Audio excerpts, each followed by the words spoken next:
You are now tuned in to The Money Zone with your host, Folasade, the accountant for entrepreneurs. The time is now, your future waits, your money matters, make no mistake, it's not too late to dominate, so don't delay, get your money straight. The money zone, together we'll achieve your goals, we're building wealth, you're not alone, so don't delay, get your money straight. Hey guys, hopefully you missed me last week. It's your girl, Folasade, the accountability accountant, guys. I'm excited to be here with you guys on this rainy but nice Tuesday. I don't know if the groundhog was right, but it hasn't been that cold here in Maryland. So if you're just tuning in, I'm Folasade, the accountability accountant, guys. I'm the host of The Money Zone exclusively on RIP Radio Network. So tonight we have an amazing topic. We're talking about, well, you guys may not be interested in topic number 1 too much, but I know topic 2 you will be. All of your business tax due dates. When are your tax returns due? What are the forms? What are the names? We're going to go do a deep dive in business taxes 100, not 101, not 102, but 100, right? Okay, and then we're going to also talk about homelessness in the African American community. Like that, they say, according to the stats, 50% of all homeless individuals are Black. So we need to talk about that because that impacts our money. So if you're watching us on live stream, Facebook, Periscope, please share the video, invite some of your friends. If you're watching us on RIP Radio Network, do the same as well. And don't forget to go on, head over to ripradionetwork.com and vote for the nominations that the Money Zone and myself has been nominated for: best inspirational quote and best inspirational show and female personality. So head over to RIP Radio Network, guys, and vote for the Money Zone because I will be in the building. So look, grab your water, grab your juice, grab your notepad, and we're going to take a quick break, but we'll be right back, okay?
Hey guys, welcome back. Okay, so we got a lot to talk about because I missed you guys last week. So we're like, 2 episodes out, and so you guys are a little bit behind in your business and tax learnings this year. So we're going to start out with Business Tax 101. 100 specifically. So first things first, if you are a small business owner, it is important that you understand how your business is taxed. So there's a significant difference between your business just being an LLC and your business being an LLC being taxed as a partnership, or an LLC being taxed as a S Corp, or as an LLC being taxed as a corporation. There are differences in your filing due dates. There are differences in your requirements. There are differences in what you are supposed to do to maintain your business. So if you are a small business owner, one of the most important things that you must maintain is the entity status, your tax entity status classification. So if your business is a partnership, right? If your business is a partnership, then your tax deadline is slowly, we getting it, Trump. Hard work is getting it. Thank you, Leah. If your business is a partnership, your tax returns are due March 15th of next month. Like, you have about 1 month and 4 days to get your partnership return in a timely manner. Okay, so if you do not know the extension, so if you were to file an extension, you have to file the extension on or before the 15th, no later. Because I always get these calls every year.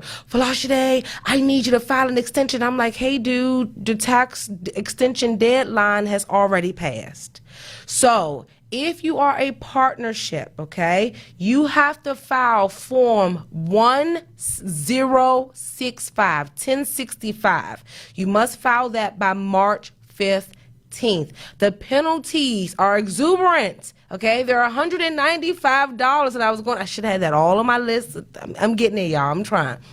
So the penalties for filing your partnership tax return is expensive. Extremely expensive. So if you don't have any taxes due, you'll be hit with the $195 fee, right? Okay. And then you will also accrue penalties for every month that your taxes aren't paid. So if you are a partnership, your return is due on March 15th.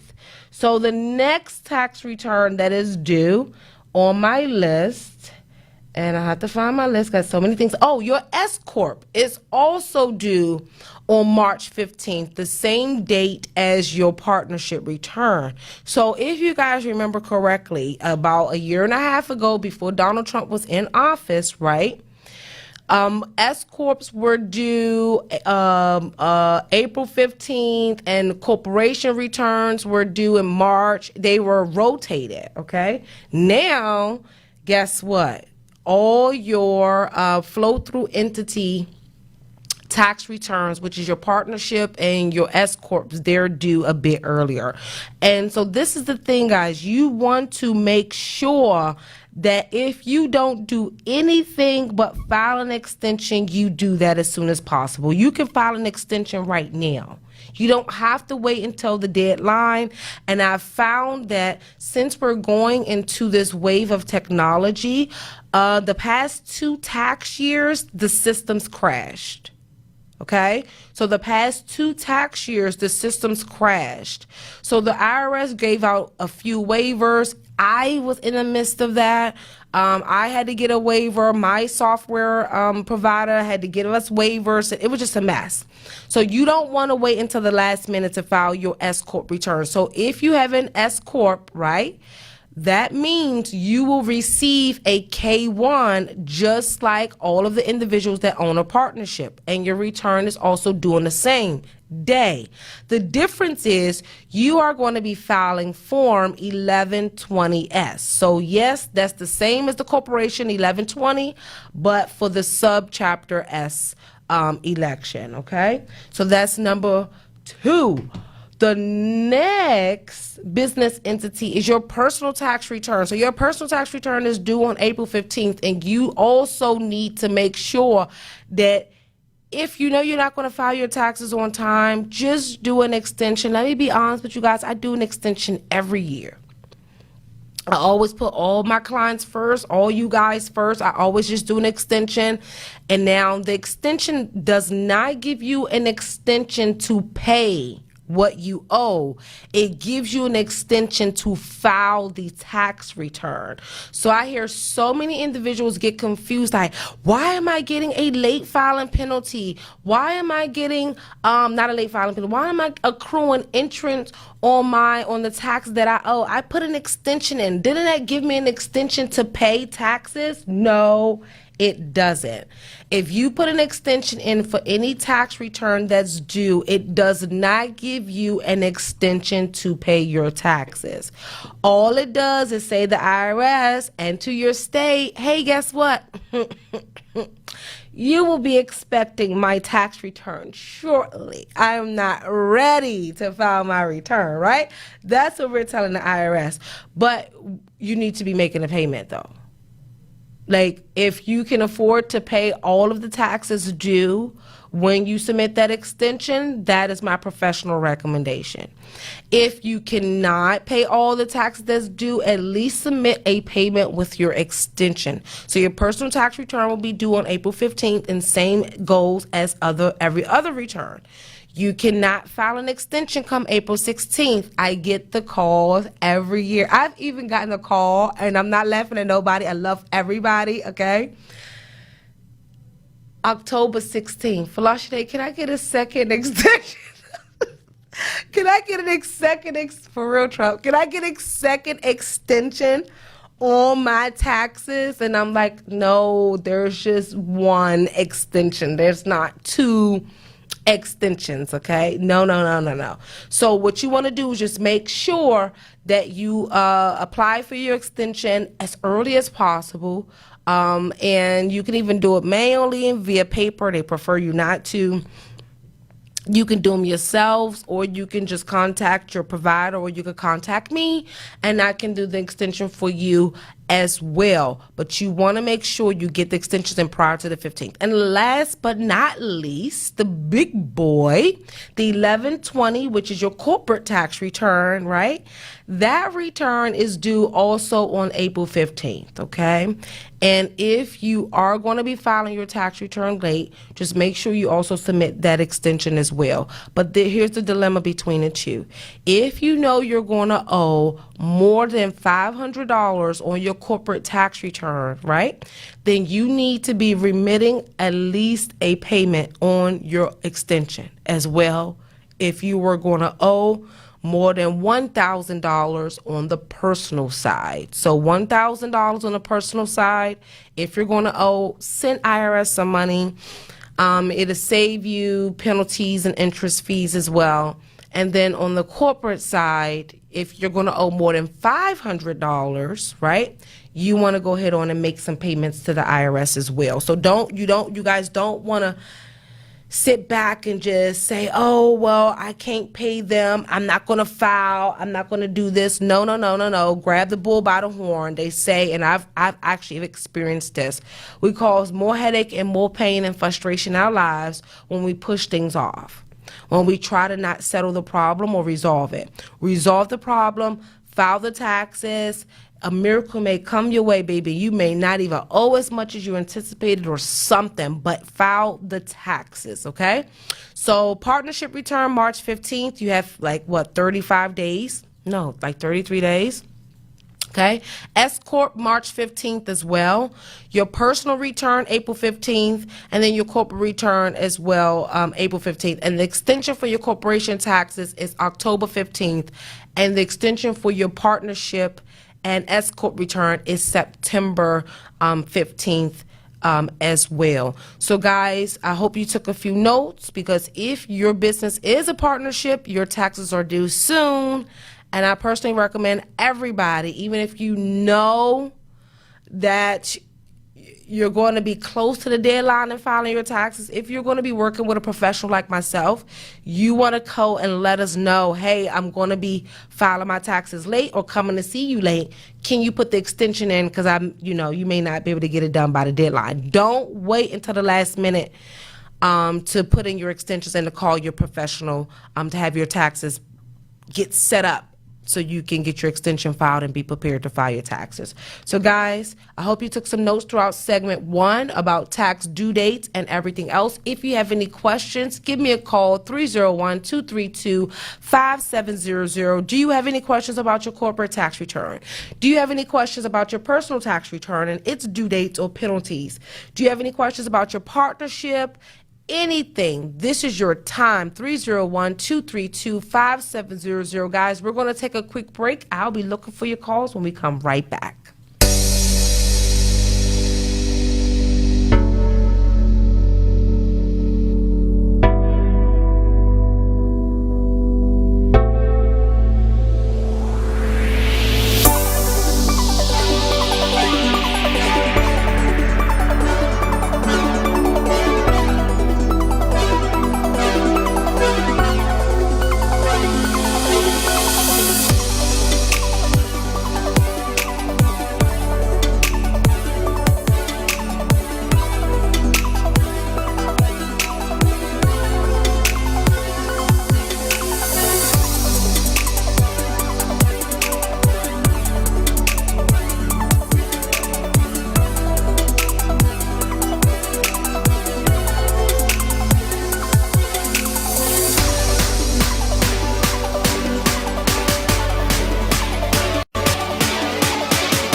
guys, welcome back. Thank you guys for being so patient during our commercial break. Soon come, I figured out how to record my little commercials, y'all, so don't be laughing at me when y'all see my little videos say Snoop.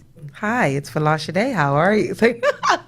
But no, don't be laughing at me talking about Folasade. You did your own yeah, I did my own commercials. So no, I'm excited because we're talking about home. Well, I'm not excited about the topic. The topic, it's kind of run sensitive to me because if many of you don't know my backstory, I need to go back and look at my breakdown, but I'm not sure if I moved 10 times in 12 years or 12 times in 10 years. I think it was 10 times. I think I moved 10 times in 12 years. So I've only lived in each home for only 2 years at a time, literally like a year and a half at the most. And so today we're talking about 50% of homeless families are Black, based off what ABC News released and based off the government studies. So Trump, if you can just show article number 1, the ABC News article, it says in 2019, an estimated 568,000 Americans experienced homelessness. And if we divide that by 50%, that means 234,000 African Americans are experiencing homelessness. And so this is running very sensitive to me because a lot of us in the African American community don't realize that some of our family members are actually homeless. They're just living with us at the moment, or they're just living with their grandma or with their cousin or with their niece or with their nephew, or their auntie is, their guardian. They're actually considered somewhat homeless. Like, that's not documented. That's not documented. The individuals that don't have their own home, it's only being documented the individuals that are out in the streets that are suffering. So in the African American community, it's very prevalent for the grandmas to take care of their grandchildren and the aunties to take care of their nieces and nephews to prevent them from becoming homeless, okay? And so let's really be honest, this is a problem within our community, and we actually, it's a serious problem because first of all, we only make up 14%. They say 13-ish, almost 14% of the U.S. population. So if we make up only 13%, why do we account for 50% of the individuals that are without homes? Why? Why in our suffrage are we having the highest rate between everything? Why? So I'm sitting there thinking like, okay, how does homelessness impact anything? It impacts a lot. Let's think about it like this. Number one, if you homeless, you're focused on where you're going to sleep at. Let's really be honest. You're not focused on education, necessarily your job. You may not even be able to keep the job if you can't even find anywhere to take a shower or to become presentable. But you're wondering where you're going to lay your head at when you leave your job, or when you leave your family, what are you going to do? Or when you leave your girlfriends and you don't want them to know what you're going to do. If you guys, I don't know if you watched this Lifetime movie. I was a Lifetime movie type of chick, right? Me and my aunt will always watch Lifetime movies. Homeless to Harvard. That was based on a true story where this young woman ended up getting accepted into Harvard, attending Harvard, but she was attending Harvard and performing at a 4.0 top scale while she was homeless. But is that the norm or the exception? Is that the rule or the exception? That's the exception. In the African American community, okay, homelessness impacts several things. And so this is one of the problems. This is African Americans among the nation's racial and ethnic groups. Black Americans have the highest rates of homelessness. 44 out of every 10,000 Black people in the United States were homeless during some point in 2018. Although this number is large, there are states, and they call these COCs, with much higher rates. The higher rates are found in the Northeast and West. Where are we having the highest population? Northeast, East Coast. This area. All of this. Okay? So they say, for instance, New York is a state that has the number one in black homelessness. For every 10,000 individuals in New York that's black, 208 of them are homeless. For every 10,000 people in New York, 208 of them are homeless. That is a major problem. So, Trump, if you go to page 3 of the where it says article data about homelessness.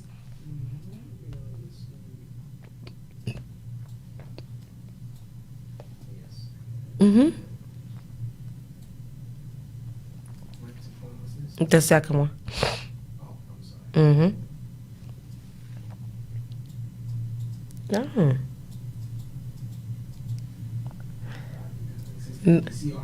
No, ABC one is number one. Okay, so number 2. I think it's the HUD data.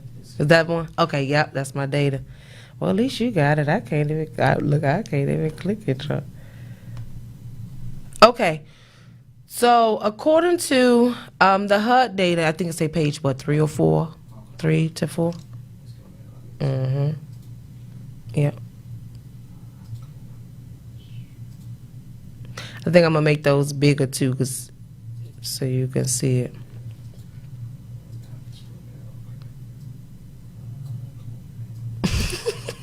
Okay, there we go.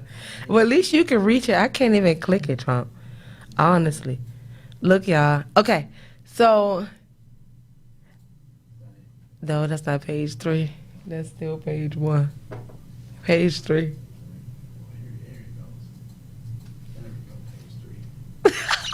Okay, perfect.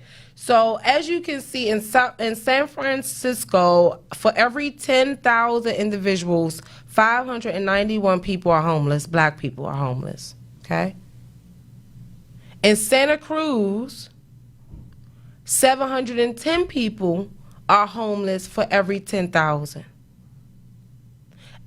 In Los Angeles, 284 people for every 10,000.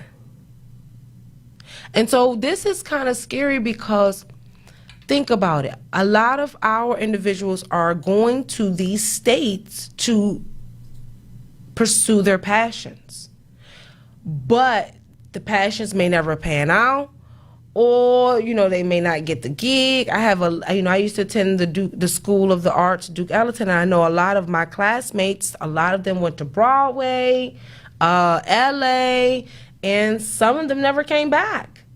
And they didn't come back because they didn't make it. So they ended up homeless in the streets, succumbing to drugs and the lifestyle, and it was just an absolute mess. So I can see actually how black individuals are homeless, have the highest homeless rates in New York and in California due to us going there without any family, on a whim, wanting to pursue our goals, the land of opportunity, the jungle, what they said, concrete jungle for New York and what they call LA. I don't even know what they call LA, right? Right, I don't know what they call LA. Yeah, they're over there. They wilding out in LA. They off the hook, okay?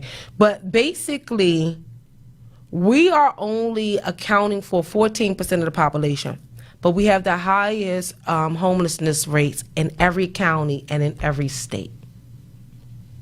And the bad part about it is we have very low representation in a lot of these states, but we have the highest amount of homelessness. So hold on one second. Let me go back to my stats. So Trump, if you go to the third article, the HUD article.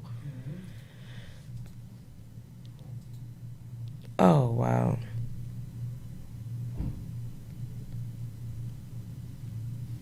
Okay. Did it say the page on there? I wasn't that organized. No, I wasn't that organized. Okay. Yep. So there's approximately 219 African Americans homeless. Okay. And the problem homelessness find, the problem that arises from homelessness is, one, higher risk of diseases. Okay. Number one, higher risk of diseases. I think I thought I put it in here, Trump, the page. No, I'm not. No, that must have been that other article. Yeah, I had it all broken down too. Homelessness prevents success or no? Yep. No, go to page 14. Yep. So right now we're going to go to Exhibit 1.3 of the 2018 Annual Homeless Assessment Report created by HUD. And it basically gives us a breakdown of demographic characteristics of the individuals that's experiencing homelessness. So they're saying there's approximately 552,830 individuals that are homeless as in 2018, okay? And 20% of them are under the age of 18. Wow. That's a lot for them to not even be 18. And 39.1% is female, 60% is male, and 39.8% are Black or African Americans, and then 48.9% are white. Asians 1.2, they good.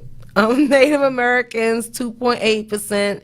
But as you can clearly see, who's being hindered? Black men, 60%. So if you look out in the street, and that actually, if you think about drive down DC, who do you see the most? Black men. So they said sheltered individuals under 18, 101,086 people, which is 28%, are under the age of 18 that are sheltered. That means they have somewhere to go and lay their head, maybe like room and board or something like that. Okay, 44.7% are female that are sheltered, and 55% male.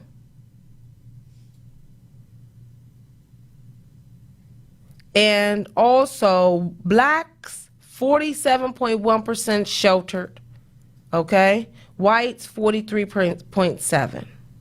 Unsheltered, 51,093 people are completely out there roaming the streets. Completely roaming the streets. So why am I talking about this on Rip Radio, on the Money Zone, on Rip Radio Network? Why? And how does this correlate to our money? Number one, if you guys have not heard, and we'll talk about this throughout my series, Taxed While Being Black. That's my series coming out soon. Hey, Mark, that's my series coming out soon. The problem that we're having right now is that as a black person that becomes successful, we have to, it's actually, I don't know if I can say required, but it's the norm for us to take care of our other family members. The 1 millionaire, 2 millionaires in a family go and, splurge on the other family members, go buy them homes, treat them, take care of them, basically provide them with all of their necessities, right? That is what Sean Rochester considers being the black tax. Now think about it like this. How many of you right now have a cousin, a niece, a nephew, because this is common in our community, an aunt, a niece, or nephew that you didn't even really think about it, that's living with you right now? And that if you decided to put them out, there will be one of the 582,000 that's homeless, the approximately 219,000 that's black. But in all actuality, I don't believe those numbers are accurate. I don't believe those numbers reflect the individuals that are sharing homes. And think about it. Go into the hood right now. How many people got caught in the living room? It's still happening. Nothing is really changing too much. Yeah, they're doing gentrification in the city, and they're trying to clean up Baltimore, and they're trying to clean up some areas and stuff like that that's prevalent with African Americans and stuff. But that doesn't change. If there's not enough beds for everybody, where we're going to sleep? And if it's more people in a household, which is still the same scenario till this day, what happens? So that in all actuality, think about it. That cousin or nephew that's living with you, that's not reporting that they're homeless, but they're using your address, they're actually part of this number, but they're not actually included. So why is that a problem for you? That means that is going to be a financial strain on you taking your life, your lifestyle, your family to the next level. The more we suffer financially in our community, the more homelessness, the more barriers to entry, the more problems that we face, guess what? The more impact and struggle it puts on that successful person in the family. That means they have to start taking care of your medical and paying for your life insurance and your health insurance and this and that and, paying for your school fees. Like I'm seeing it on Instagram. Go on Instagram, you see it. Oh, I just bought my mama a home, or I just bought my cousin a car, or I just did this. And think about it. If we all did that, that's considered a black tax. Are we really going to be able to leave a legacy? Are we really going to be able to fight homelessness? Are we really going to be able to give the charities that really help our community? Are we really going to be able to put back into the schools?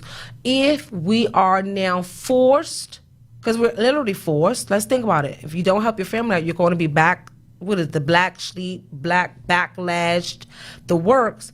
If you're not taking care of your family, what's going to happen? You're going to be alone. You understand? That's fine. But you're going to be the black sheep. You're going to get ridiculed. You think you're better than everybody. And now they're going to distinguish you as being the one that's too successful to come back to the hood.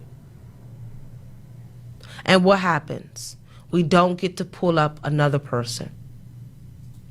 So homelessness, and I wanted to talk about this on the show, is because many of us have experienced it. I've experienced it.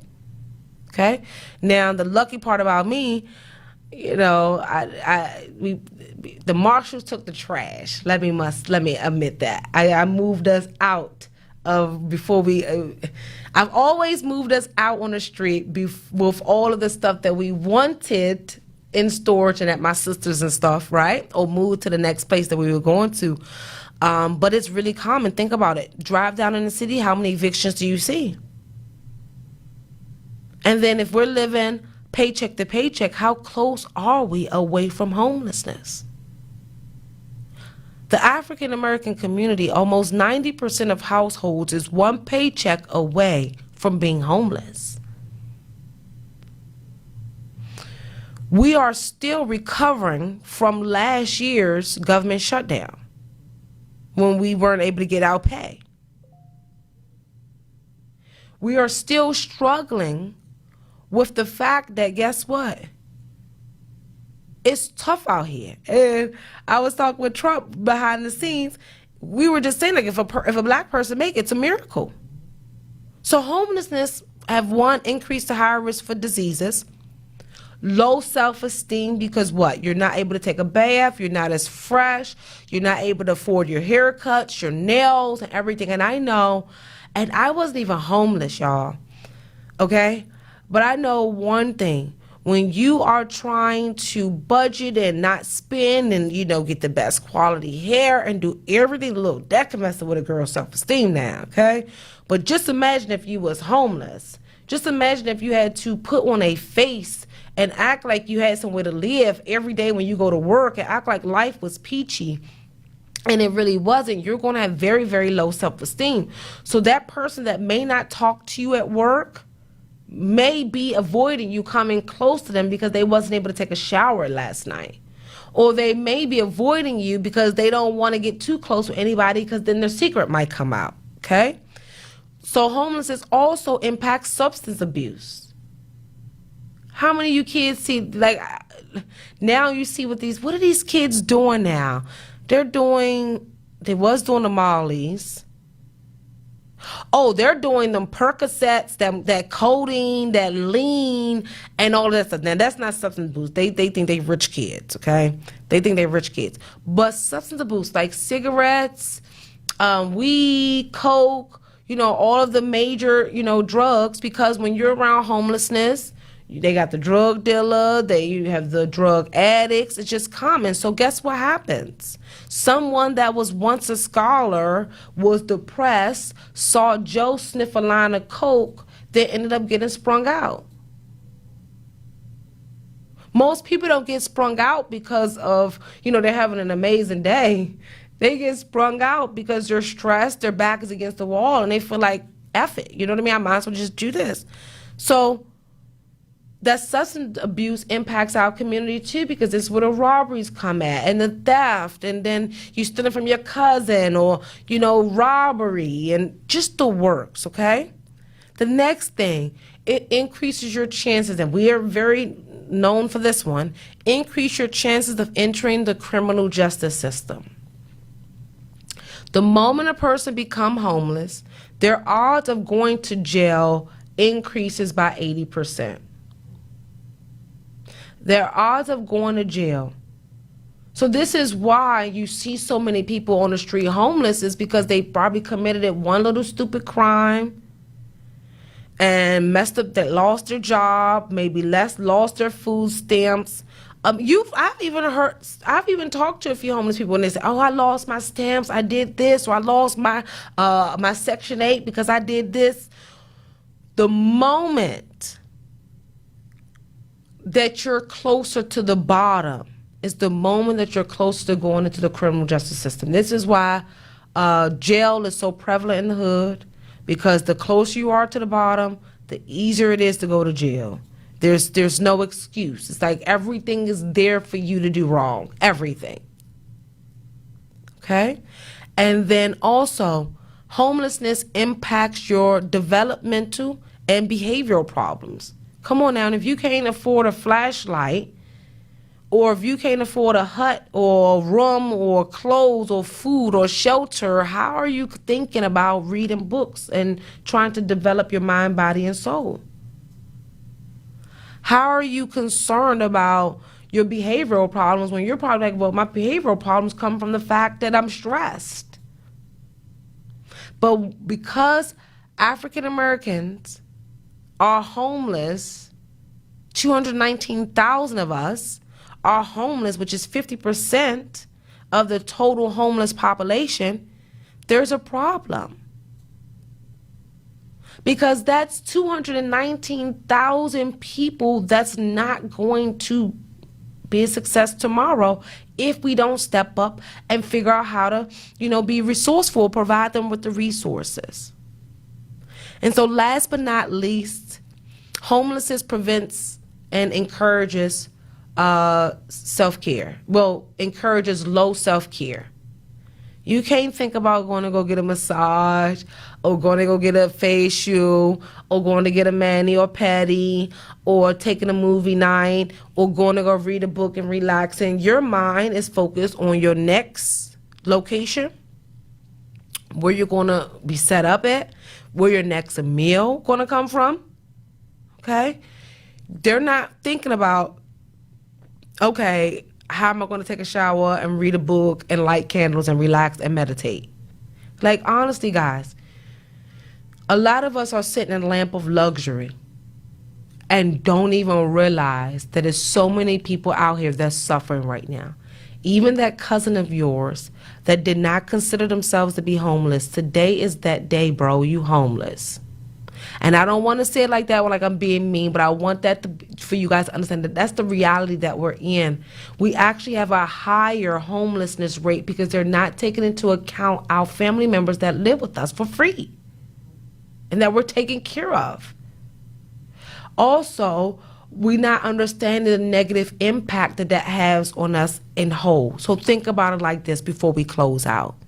If you were an entrepreneur and you were making $1.5 million a year, you had your mini mansion, you had your little car, whatever your car may be. Let's say you have a Mercedes, right? You have your Mercedes, you have everything. And you're the breadwinner in your family. You come from a family of 4, and you have aunts and nieces and nephews, about 10 or 15 of them. Think about it like this. If you don't learn how to effectively manage your money and learn how to say no, that $1.5 million will be gone so quick every year. The reason being is because, one, you'll be taking care of 15 people. And I know I feed 4 people every month, and our groceries are like almost $1,000 a month. So if you're trying to feed 15 people healthy, okay, reasonable quality food, okay, you're not talking about, do they even have Murray's anymore? I'm not talking about processed food. I'm talking about they got the eggs and, just healthy eating food. That's $1,000 guaranteed a month.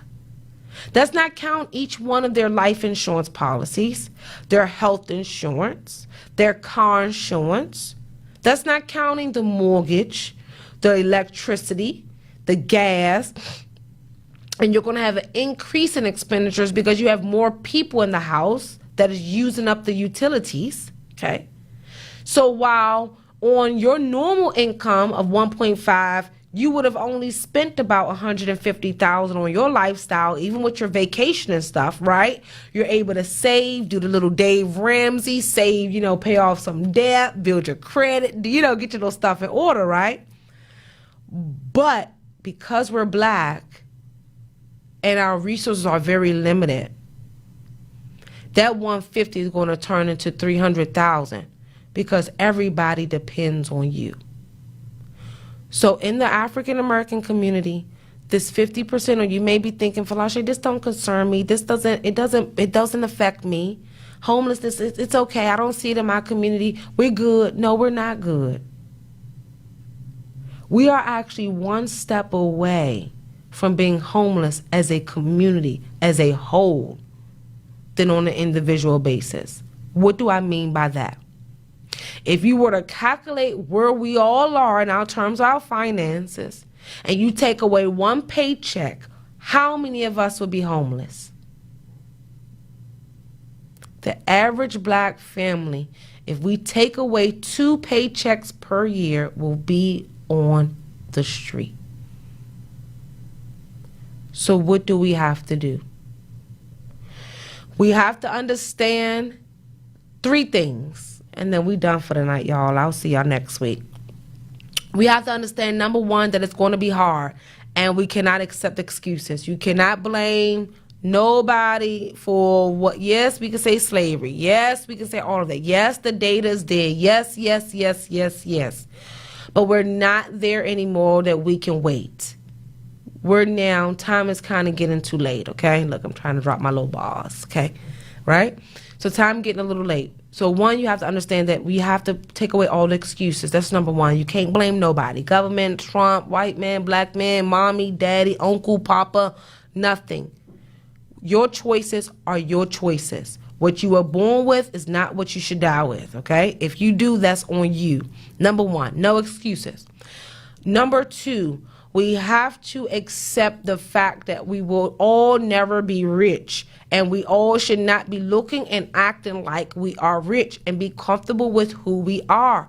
Guys, I told you I am going on year 9 of my business, and I have never bought more than a lot of people that I know of, and I make $200,000 to $300,000 more than them.